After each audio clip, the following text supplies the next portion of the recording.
Olá, seja bem-vindo a este episódio 269 de E o Resto é História, com os dois do costume, Rui Ramos, João Miguel Tavares. O ouvinte Duarte Azevedo enviou-nos uma pergunta assim, daquelas mesmo muito direta. Para quando um episódio especial sobre a Guerra da Patuleia? É um facto da nossa história tão interessante, diz ele, e ao mesmo tempo muito desconhecido dos portugueses. Como se costuma dizer, verdades como punhos.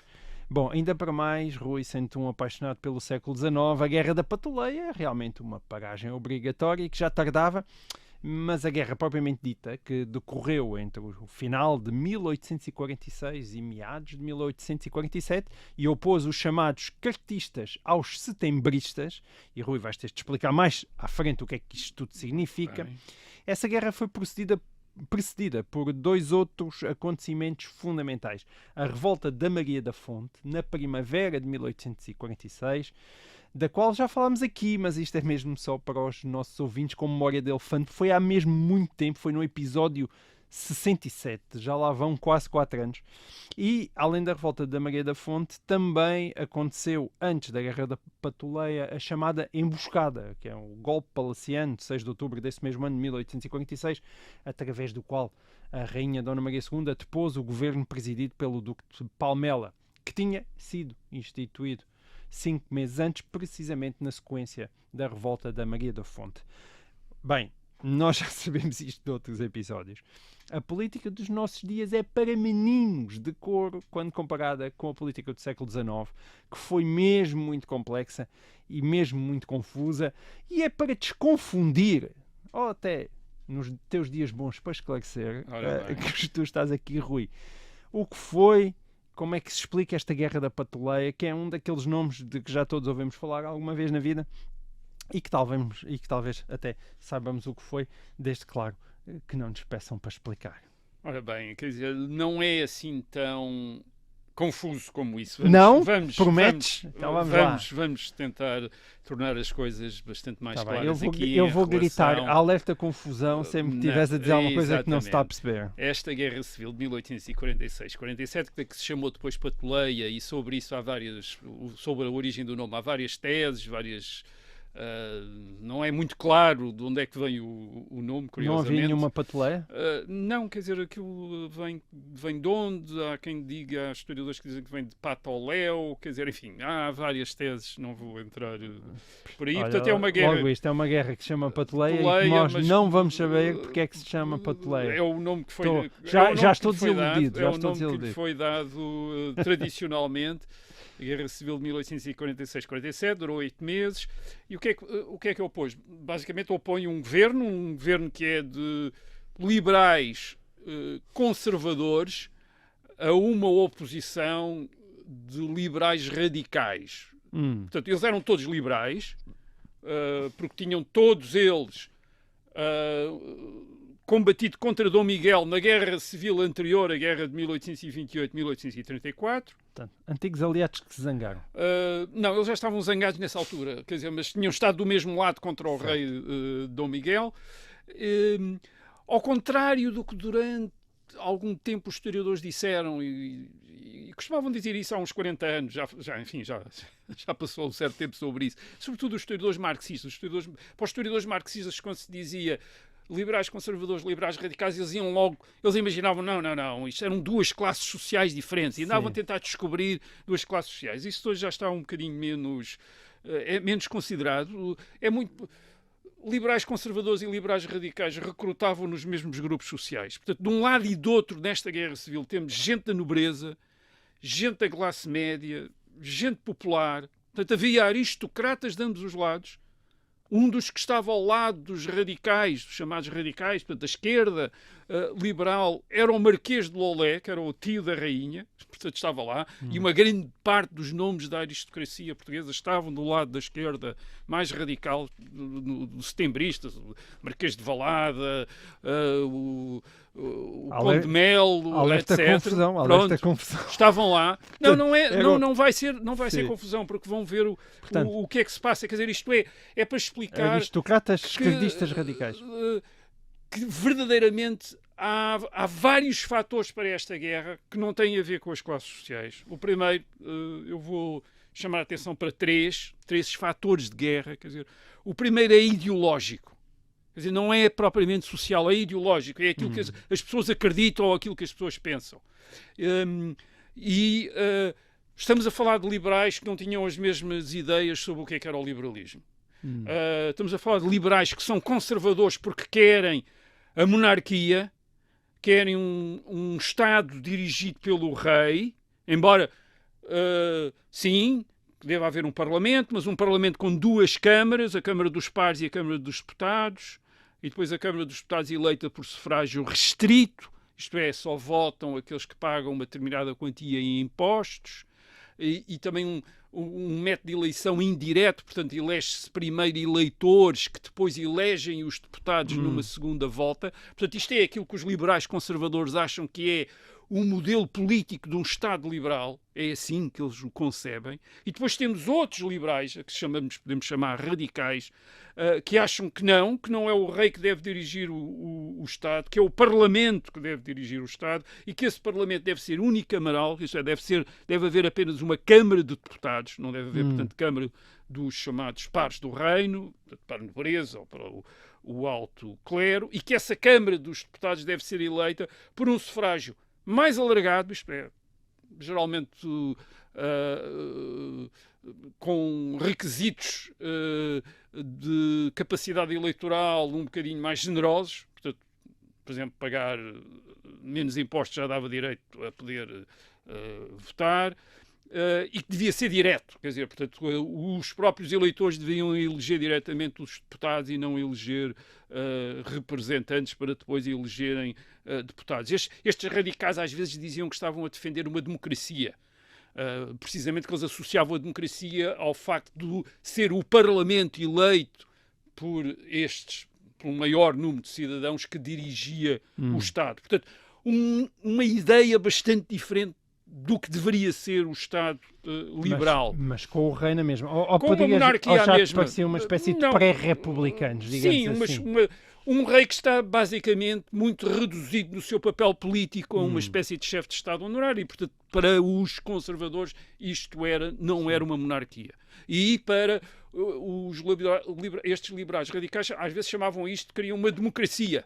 Isto é, mesmo com a monarquia, eles queriam uma democracia, chamavam isto uma democracia. Obviamente a democracia deles não era muito parecida com a democracia de hoje, mas eles chamavam-se às vezes democratas a eles próprios, para se distinguirem dos outros liberais, enfim, que tinham que davam uma maior importância ao papel que o rei devia ter, no caso de Portugal, nesta época, de facto, era até a rainha, que devia ter na condução dos negócios políticos. Mas esta não é uma discussão muito semelhante àquela que já tinha oposto liberais a miguelistas?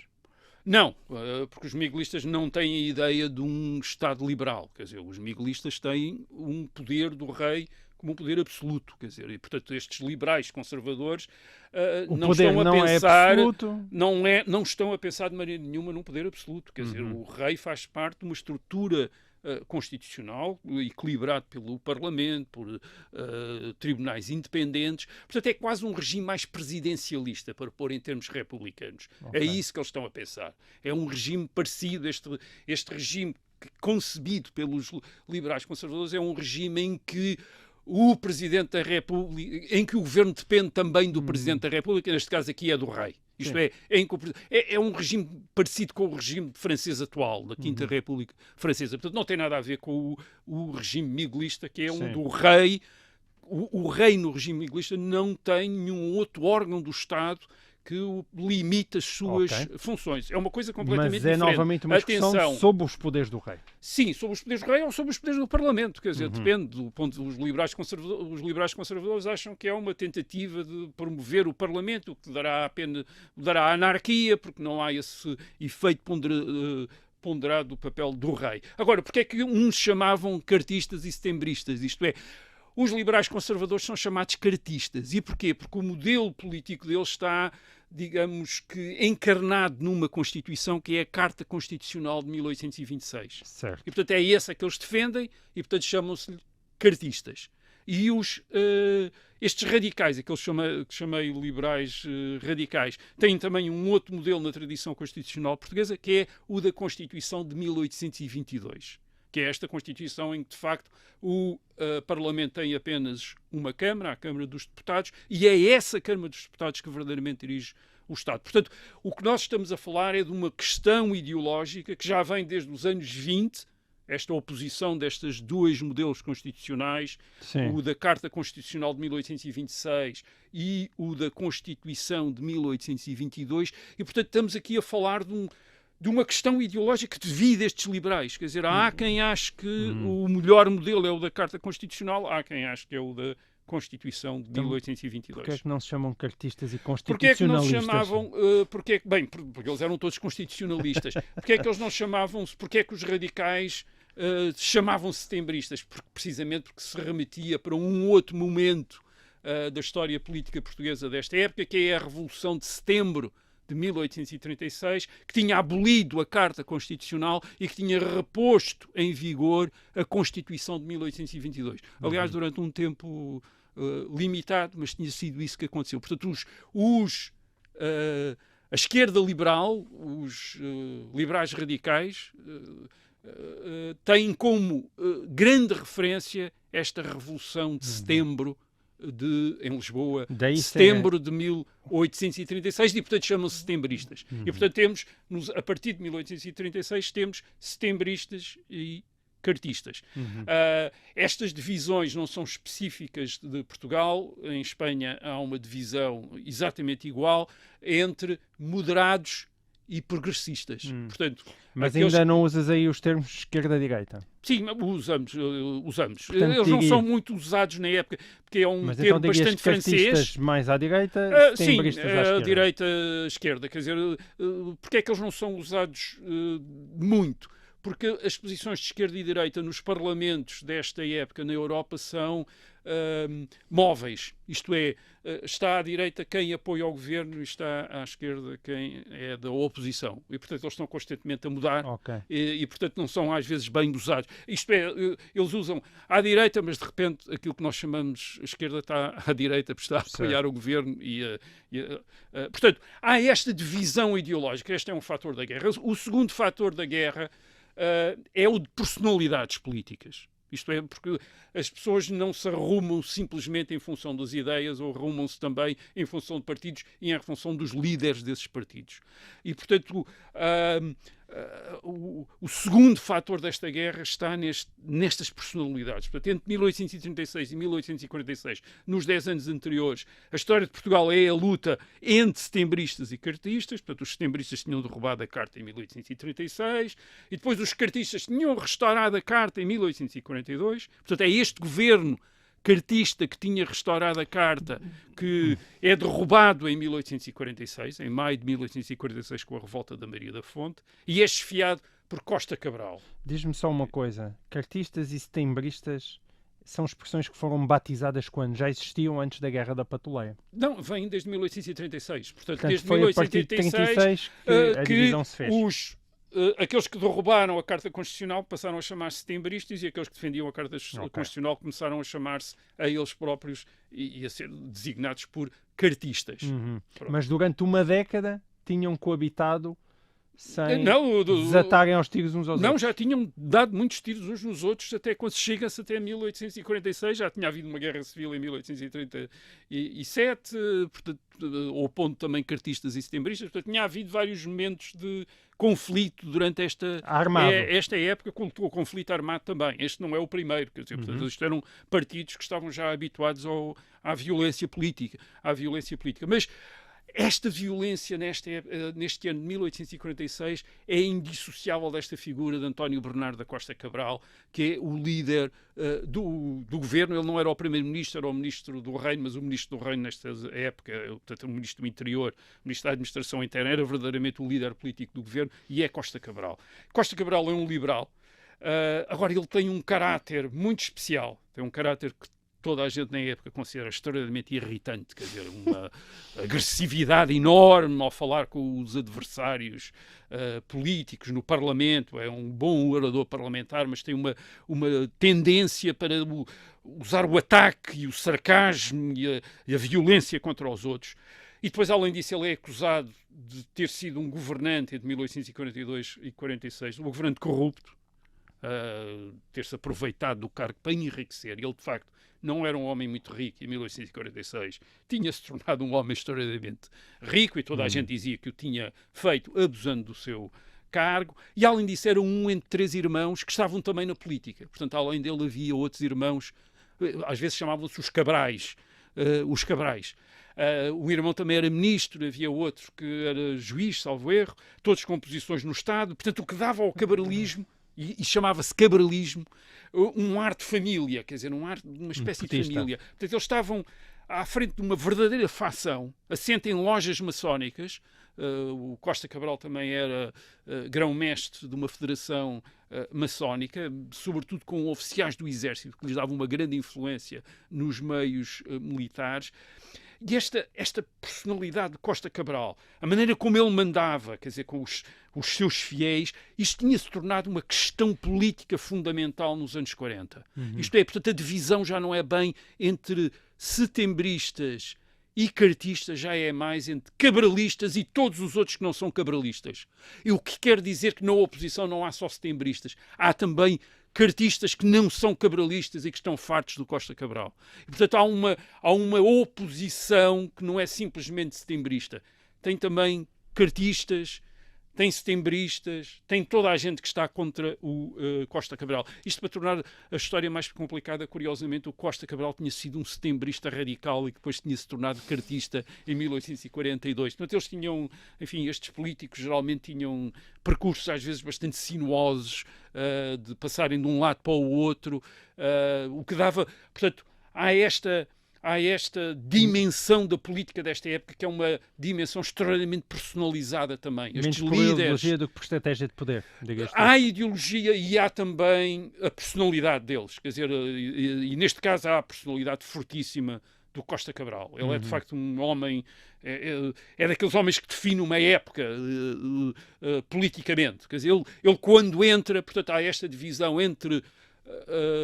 cartistas e setembristas, e quando ele entra a competir pelo poder, aquilo de repente torna-se a divisão é entre cabralistas e os outros. Quer dizer, ele de facto ele é uma espécie de uma força gravitacional na política portuguesa que faz com que tudo mude e tudo ande à volta dele. Aliás, ele, em maio de 1846, a revolta da Maria da Fonte acaba por o derrubar, portanto ele sai, e ele é substituído por um governo, este governo de maio de 1846, presidido pelo Duque de Palmela, que é um governo que é uma mistura de cartistas e de setembristas, quer dizer, portanto o governo não passa para o lado dos setembristas, quer dizer, passa para o lado destes cartistas e setembristas que estão a tentar arranjar ali uma situação que seja aceitável pelas duas correntes políticas. E isto também tinha sido muito frequente na política de 1836 e 1846. Isto é, havia cartistas e setembristas intransigentes, e depois havia muitos cartistas e muitos setembristas que, sobretudo, estavam preocupados em arranjar governos que fossem de compromisso com o outro lado e que permitissem uma certa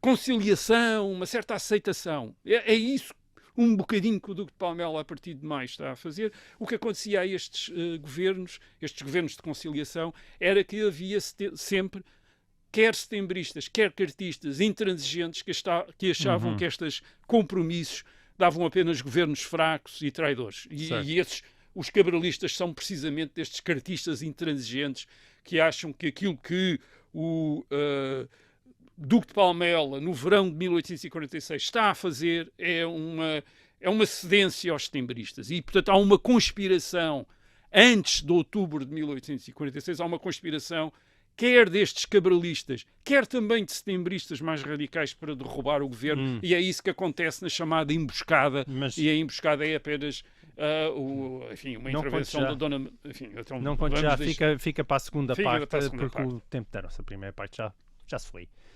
Até já.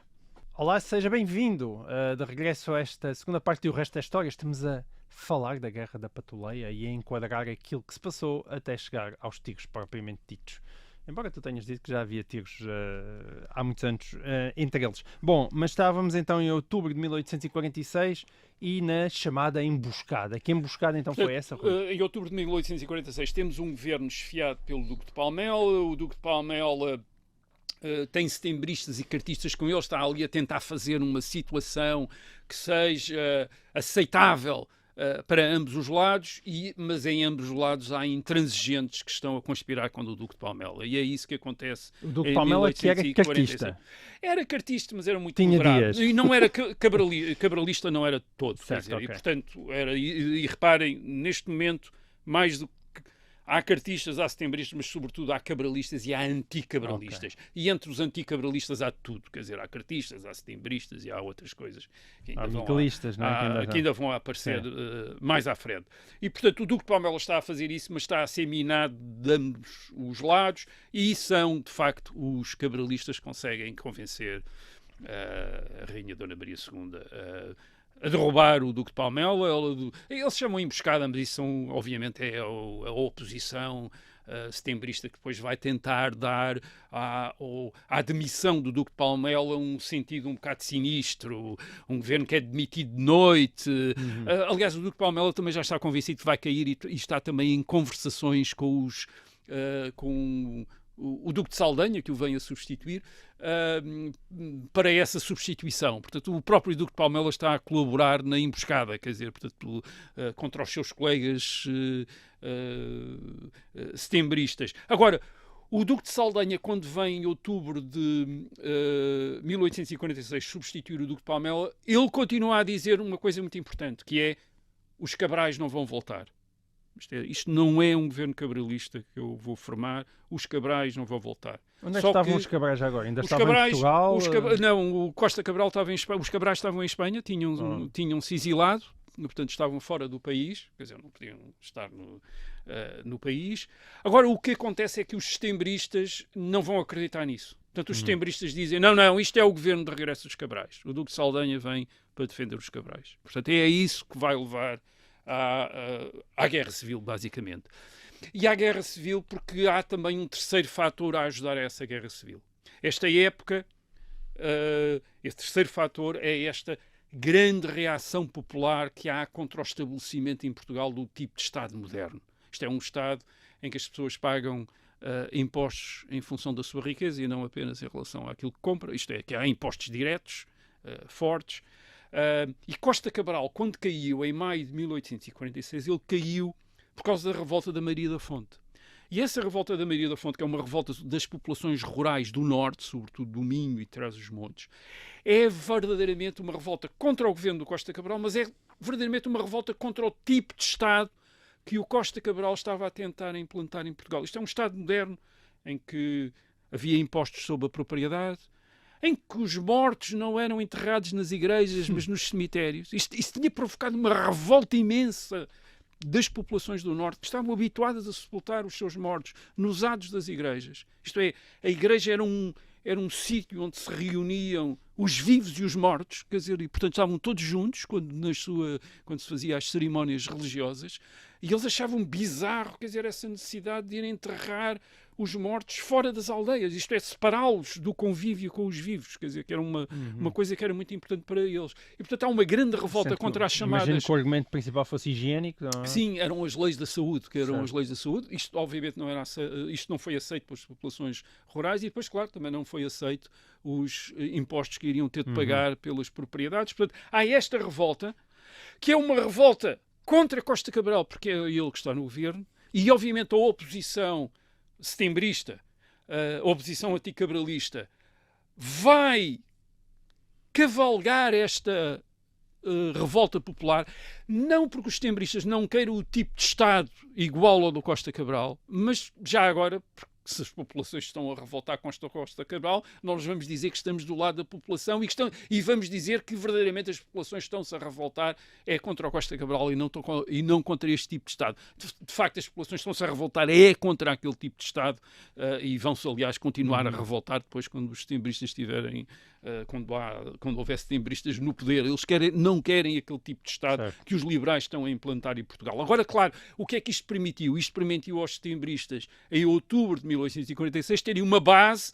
na qual se podem apoiar para tentarem fomentar uma revolta geral contra este novo governo que a rainha Dona Maria II nomeou, presidido pelo Duque de Saldanha. Portanto, vamos ver quais são os trunfos de um lado e do outro, isto é, de cartistas e setembristas. Vamos falar agora de cartistas e setembristas só para facilitar. Os cartistas têm 2 trunfos em 1846. Em primeiro lugar, o apoio da Rainha Dona Maria II. Portanto, a Dona Maria II apoia-se. A Dona Maria II tinha gostado da ordem imposta pelo Costa Cabral, receava que os setembristas, depois dela ter estado 4 anos a apoiar o Costa Cabral, a quisessem forçar a abdicar, isto é, que os setembristas não tivessem confiança nela e a quisessem forçar a sair. E, portanto, ela sentia-se comprometida com os... aliás, não só com os cartistas, mas em especial com os cabralistas. Portanto, isto era um apoio, era um trunfo grande dos setembristas, terem a Rainha de Portugal do lado deles. Tinham também o General Saldanha. O General Saldanha tinha-se posto à frente do governo, em lugar do Costa Cabral, que continuava exilado, precisamente para não irritar. E o General Saldanha tinha a reputação de ser o melhor general português desta época, o grande comandante militar. E depois, os cartistas, vamos falar também dos problemas que tinham, e tinham um grande problema. Esse grande problema era também um trunfo deles. Era o General Saldanha. Porquê? Porque o General Saldanha, além de ter esta reputação do melhor general português, também tinha uma outra reputação, que era de ser um ser extraordinariamente original. E, portanto, era alguém que tinha uma opinião de manhã e à tarde tinha a opinião contrária. Quer dizer, e, portanto, formar um governo com o General Saldanha era uma coisa absolutamente insana, porque combinava-se que ele próprio, o General Saldanha, dizia, fulano tal é ótimo para ministro. Portanto, isto de manhã ele dizia, fulano tal é ótimo para ministro dos negócios estrangeiros, tenho aqui este nome que é excelente. Portanto, toda a gente ali concordava. Este senhor vai ser ministro dos negócios estrangeiros. À tarde, vinha-se, depois do almoço, ia-se falar outra vez com o General Saldanha e alguém lembrava, bem, estamos a formar o governo, portanto já temos este senhor para ministro dos negócios estrangeiros. E o General Saldanha dizia, mas quem é que teve a ideia desse indivíduo? Esse indivíduo é absolutamente inaceitável, não aceita esse indivíduo, quer dizer, é um idiota, é um estúpido, jamais, quer dizer, enfim, e depois ninguém tinha coragem de dizer, mas foi o senhor que indicou o nome, dizendo que ele era ótimo. Enfim, o General Saldanha tinha estas originalidades. Mas, sobretudo, ele tinha também uma ideia política, isto é, ele tinha estado fora do país nos anos anteriores, portanto, nos anos em que o Costa Cabral tinha estado no governo, o General Saldanha tinha estado fora, numas embaixadas.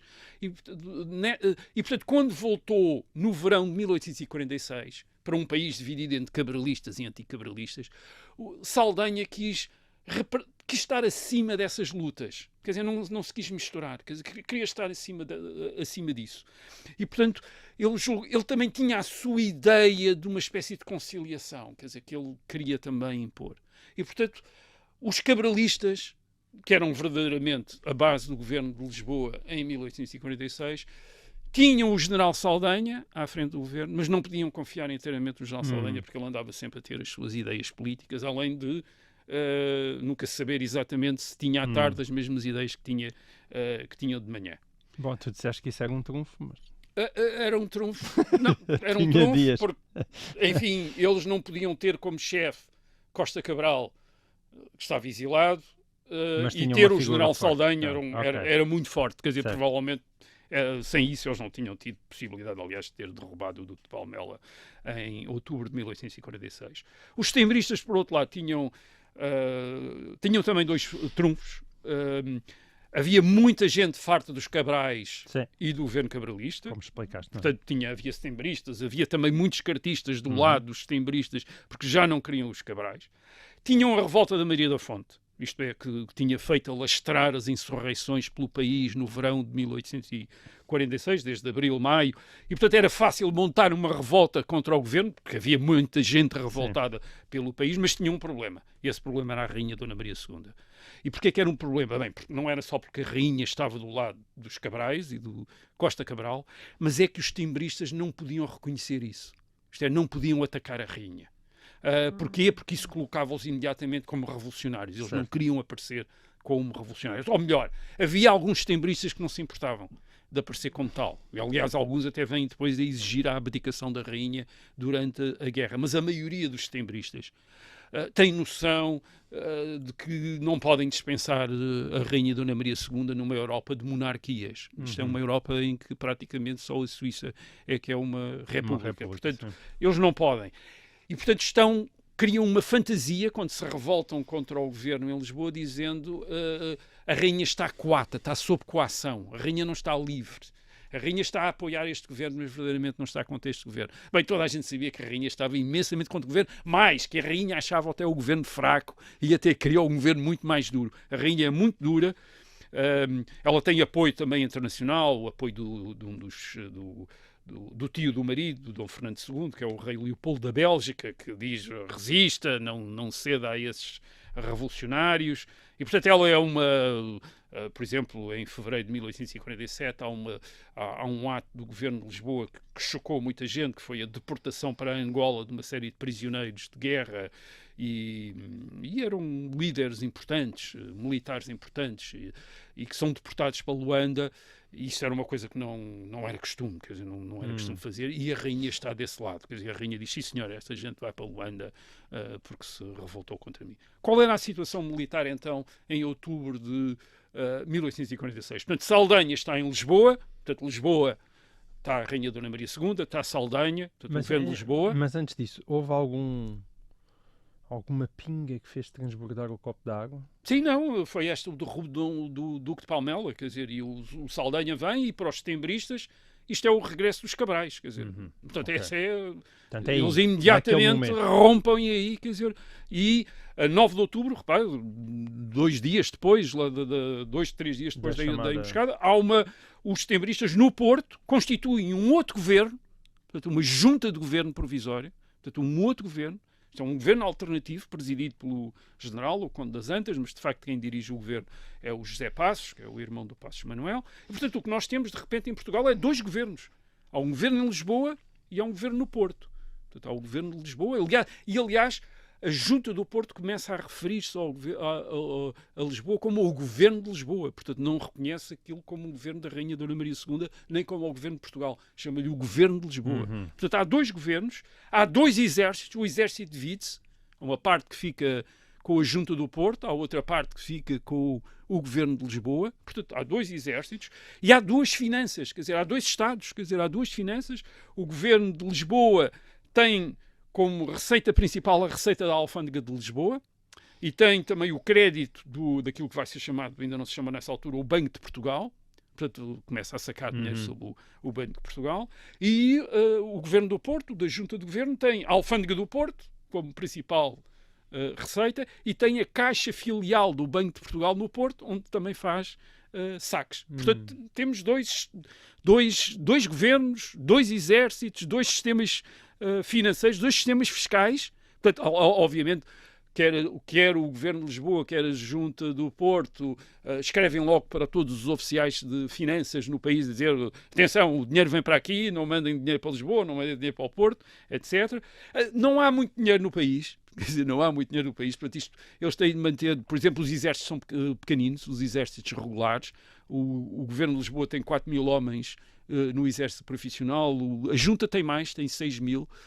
Isto é em outubro, depois eles vão fazer uns recrutamentos, mas eles não têm muito mais dinheiro para ter muito mais homens. Depois eles têm voluntários, mas os voluntários são mais baratos do que os profissionais. Nós estamos a falar dos profissionais. Portanto, isso lembra qualquer coisa, não é? Sim, um governo em Lisboa e outro governo no Porto faz lembrar a Guerra Civil de 1832-34, quando o Dom Miguel tinha estado em Lisboa, os liberais tinham estado no Porto, mais uma vez Lisboa contra o Porto, e as ideias são exatamente as mesmas. As ideias que eles têm são as mesmas. Isto é, o Governo de Lisboa, Saldanha põe-se à frente do exército e vai tentar atacar o Porto.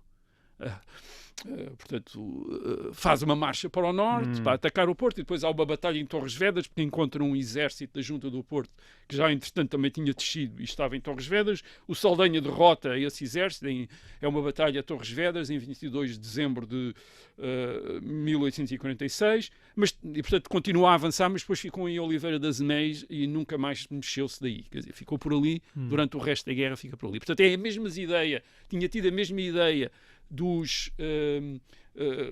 neste caso dos miguelistas, a partir de Lisboa, de cercarem o Porto, mas não a consumou.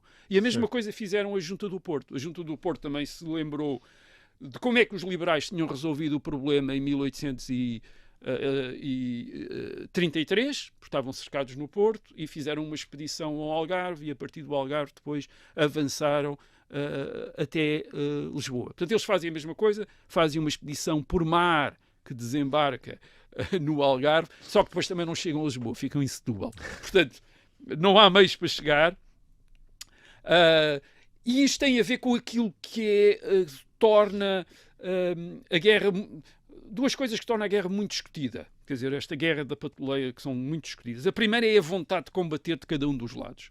Isto é, eles queriam ou não queriam combater. A Maria de Fátima Bonifácio, que é uma historiadora que publicou em 1993 um livro sobre chamar precisamente a Guerra Civil da Patuleia, ela diz que a vontade de combater não era muita. E isso tem a ver com uma questão política. Porquê?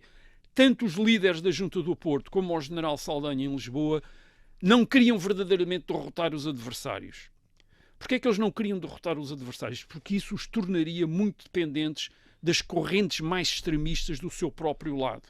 Portanto, o que eles queriam apenas era ficar em posição de vantagem, de maneira a levar o adversário a submeter-se, mas não a destruí-lo militarmente.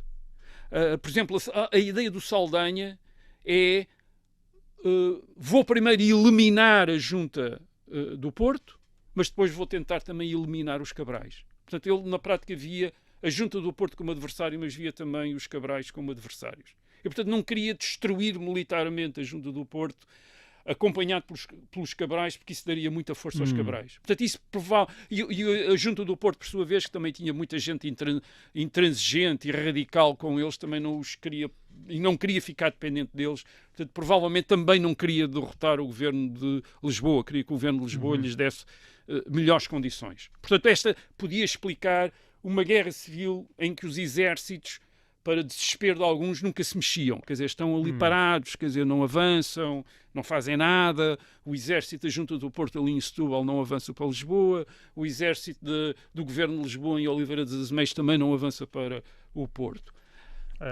Deixa-me interromper, porque uma coisa que avançou foi o tempo. Foi o tempo. O tempo, de facto, avança sempre. E chegamos ao final desta primeira parte. Nós voltamos já a seguir. Bem, do Lanzarote final faz parte uma coisa muito importante, que é o segundo aspecto que é muito discutido em relação a esta Guerra da Patuleia, que é um terceiro personagem. Nós estivemos a falar de cartistas, setembristas, cabralistas, anticabralistas, e há outros. Tinham passado 12 anos desde o fim do reinado de Dom Miguel em 1834, mas o país ainda estava cheio de miguelistas, sobretudo entre a nobreza e o clero da província. E quando o governo de Lisboa e a Junta do Porto entraram em guerra, os miguelistas também entraram em ação. Eles formam guerrilhas com os seus antigos generais, o general Povas e o general MacDonald, que era um escocês que tinha estado ao serviço de Dom Miguel, um general escocês, e que volta a estar outra vez à frente de grupos armados nesta época, em 1846. Mas onde é que estava o Dom Miguel nessa altura? O Dom Miguel está exilado. E não voltou, não teve a tentação? Não, há rumores de que ia voltar, mas não voltou. Eles os miguelistas ocupam Braga, portanto nós em determinada altura temos 3 capitais em Portugal, portanto os cartistas em Lisboa, os setembristas no Porto e os miguelistas em Braga. E agora a questão era de que lado é que se vão pôr os miguelistas? E, do lado dos liberais conservadores ou do lado dos liberais radicais? Daqueles que queriam o poder do rei à frente do Estado ou daqueles que queriam uma democracia? Bem, os miguelistas são contra Dona Maria II. E, portanto, eles vão se pôr contra aqueles que estão contra Dona Maria II e, portanto, aparecem ao lado da esquerda ou aparecem ao lado dos radicais. Portanto, temos neste momento, fim de 1846, princípio de 1847, os defensores do absolutismo ao lado dos defensores da democracia contra os liberais conservadores. Portanto, os dois extremos contra os liberais conservadores. Agora, isto não é uma má notícia para o governo de Lisboa, pelo contrário, é uma ótima notícia. Como assim? Isto é uma excelente notícia. Porquê? Porque em 1834, no fim da Guerra Civil entre os liberais e Dom Miguel, os governos da Inglaterra, da França e da Espanha tinham feito uma aliança com o governo liberal português para a defesa das monarquias constitucionais na Península Ibérica. Portanto, a Inglaterra, a França e a Espanha tinham-se comprometido a intervir militarmente em Portugal se a monarquia constitucional alguma vez estivesse em causa em Portugal. Ora bem, enquanto esta Guerra Civil foi uma guerra entre a Junta Setembrista e o governo de Lisboa, o governo de Lisboa não pôde invocar essa aliança, a chamada Quádrupla Aliança de 1834. Porquê? Porque os setembristas não punham em causa a monarquia constitucional. Isto é, eles não gostavam muito da Dona Maria II, mas não diziam que queriam substituir a Dona Maria II por um miguelista ou por uma república. Alguns deles, os mais radicais, diziam que queriam substituí-la por Dom Pedro V, que era o filho de Dona Maria II, que ainda era novinho, e, portanto, forçar a mãe a abdicar e tornar o filho, Dom Pedro, rei. Mas isto não era pôr em causa a monarquia constitucional. Mas o jogo, de repente, muda com a entrada dos quando miguelistas. Os miguelistas se põem ao lado da junta, tudo mudou. Portanto, o governo de Lisboa já pode dizer que a junta era miguelista e que o Dom Miguel vinha aí. E, de facto, foi isso que eles dizem isso. Os ingleses não acreditam em nada disso. Quer dizer, os ingleses estão a acompanhar esta guerra muito diretamente, em muitos representantes no terreno, a ver o que é que cada um está a fazer. O governo inglês é um governo do Partido Liberal. Portanto, o Partido Liberal é o partido da esquerda em Inglaterra. Portanto, era o grande partido, era o segundo grande partido depois do Partido Conservador, os liberais e conservadores. E a imprensa de esquerda em Londres apoia a Junta do Porto. É toda simpática para a Junta do Porto. O que é que os ingleses, apesar de tudo, e mesmo o governo liberal inglês, receia? O governo liberal inglês receia que o governo de Lisboa seja apoiado pelo governo espanhol. Porquê? Porque o governo espanhol também é um governo de liberais conservadores e de amigos do Costa Cabral. Portanto, o governo de Madrid é um governo de amigos do Costa Cabral.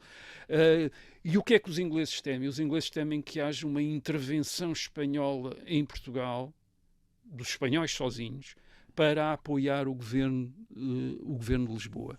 E que isso deixaria Portugal na esfera de influência de Espanha, e como a Espanha já está também na esfera de influência de França, isto queria dizer que Portugal caía na esfera da influência de França. E isso é o que os ingleses não querem aceitar de maneira nenhuma.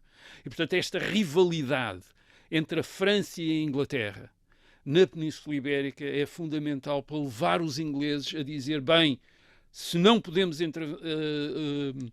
impedir uma intervenção da Espanha, e os espanhóis estavam com muita vontade de ajudar o governo em Lisboa, então é melhor fazermos uma intervenção todos juntos, porque assim vamos controlar um bocadinho melhor. E, portanto, é isso que acontece em maio de 1847. Portanto, há uma intervenção de um exército espanhol que entra no norte, a partir da Galiza, no Minho e Trás-os-Montes, e há uma intervenção da Armada Britânica, que vem, aliás, capturar a esquadra da Junta do Porto. A Junta do Porto também tinha ficado com a Marinha, curiosamente, também tinha ficado com a Marinha de Guerra.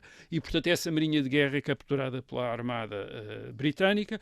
É nesse momento... Mas a intervenção é a favor dos cartistas. É a favor do governo de Lisboa, quer dos espanhóis, quer dos ingleses, porque é o governo de Lisboa que diz que estão aí os miguelistas, está em causa a monarquia constitucional. Certo. Obviamente a junta diz que não é verdade, que tem o apoio dos miguelistas, mas que os miguelistas não estão a defender Dom Miguel, são apenas patriotas que estão também contra Costa Cabral, mas a verdade é que a coisa tinha muito mau aspecto. Por exemplo, o general Póvoas, que tinha sido um dos grandes generais de Dom Miguel, é nomeado para comandante das forças da Junta do Porto e é recebido no Porto com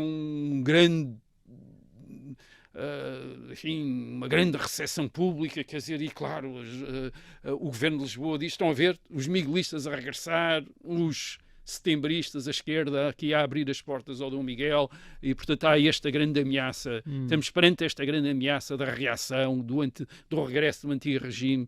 É isso que a Junta do Porto vem trazer. E, portanto, as potências que em 1834 tinham garantido a monarquia constitucional na Península Ibérica, aliás, também em Espanha, mas em Portugal também, tinham, para intervir em Portugal, obviamente, iam intervir a favor do governo de Lisboa. A Junta rende-se, nesta altura.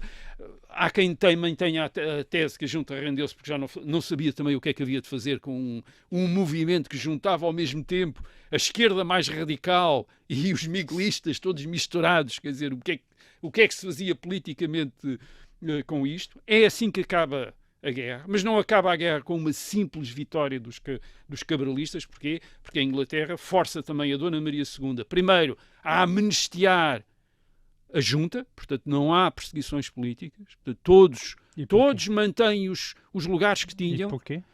Porque a Inglaterra não consente, quer dizer, porque a Inglaterra diz nós vamos forçar Já percebi que a não consente, rendição. mas porquê é que não consentiu? Porquê é que não consentiu? Porque não queria também uma vitória dos cabralistas, do governo cabralista em Lisboa, porque esses estão feitos com a Espanha e, portanto, não quer também uma grande influência. Repara, a Inglaterra, aliás, intervém precisamente para não deixar a Espanha sozinha em Portugal. Portanto, eles não querem, portanto, força o governo em Lisboa a dar uma amnistia e força depois a rainha Dona Maria II, em agosto, a mudar de governo. Quer dizer, a mudar de governo, um governo mais moderado, e isto com o aplauso do Saldanha, que continua a chefiar o governo. Isso, aliás, vem depois a dividir o Saldanha e os cabralistas e vai dar origem a outras revoluções a seguir. Mas qual é o maior efeito desta guerra da Papeleia de 1846-47? Qual é o grande efeito imediato em Portugal? O grande efeito imediato vai-se perceber em 1848. Em 1848, na primavera de 1848, há revoluções republicanas quase em toda a Europa. Nos Estados italianos, nos Estados alemães, na Áustria-Hungria, na França, há revoltas republicanas. A chamada Primavera dos Povos, da qual já falámos aqui. Já falámos aqui, a Primavera dos Povos de 1848.